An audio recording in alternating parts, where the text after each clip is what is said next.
Today at the cricket, a record 45,000 marched through the gates of the Sydney Cricket Ground, the highest day one crowd at the SCG for any test versus India.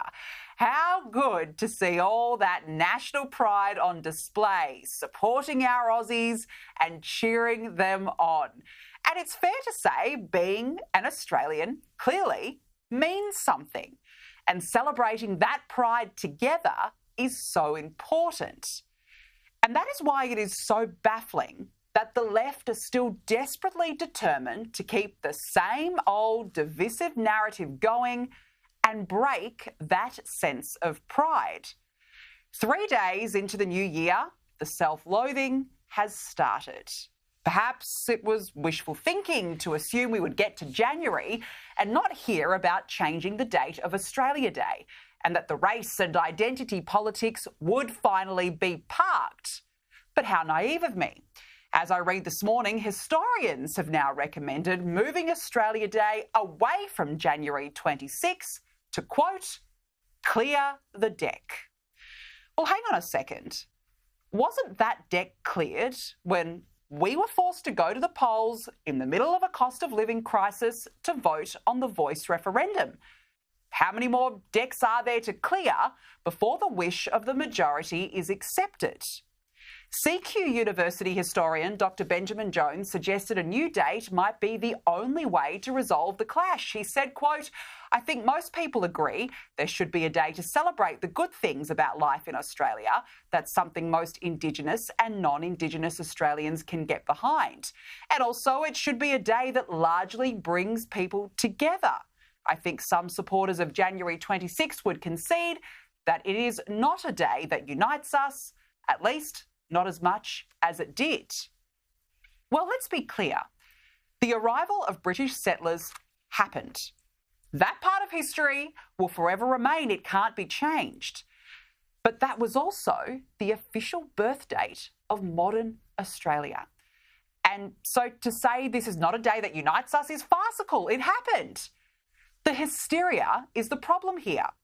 We could move Australia Day to any other date in the year and there would be the usual outcry. No, I'm offended by that date. No, we can't do it then. We can't possibly move it to that date. And all the while, it makes zero difference to the lives of Aboriginal people. Changing the date will not improve outcomes. Whatever date it is, people still won't be happy. This is surface-level nonsense. ANU historian Professor Angela Woolacott took it one step further. She said, as a historian, we tend to have long-term views. I believe it is only a matter of time until Australia becomes a republic.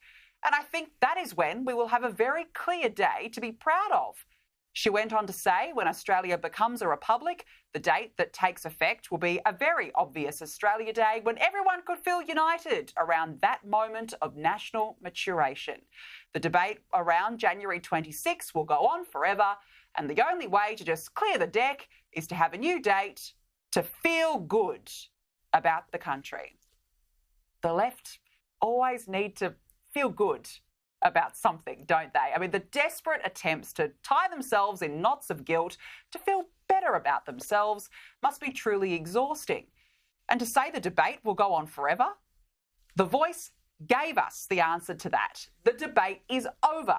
Australians overwhelmingly voted no to being divided by race. 60% of us said no to the voice to Parliament and no to being divided by the colour of our skin. And this is why it is so infuriating that Labor are still tone deaf to the majority. Its politics of racial division was on full display this week when Labor MP Annika Wells had to pause her press conference. Not because she made a mistake or because a journalist entered the room late, but because she was not standing in front of the apparent 3 flags of Australia. Sorry, can we just pause there? I'll just put the flags in front, if that's okay. Oh, sure. Oops. It's even literally a photo of what you're supposed to do. Oh. Look at that. Well, lucky it's just us. How's that, mate? You can't see the Torres Strait Islander, just bring it in to the left a bit and bring the Australian one a tiny bit closer to you. Thank you. Perfect. Alright, well. Yep. Okay. Alright, all ready? Uncomfortable every time, isn't it? I mean, we can't possibly have the minister stand in front of a blank wall, let alone the three flags of the country. And it's not even the Australian flag, as you saw there, that she ends up standing in front of. It was the Aboriginal. What happened to one flag for one nation?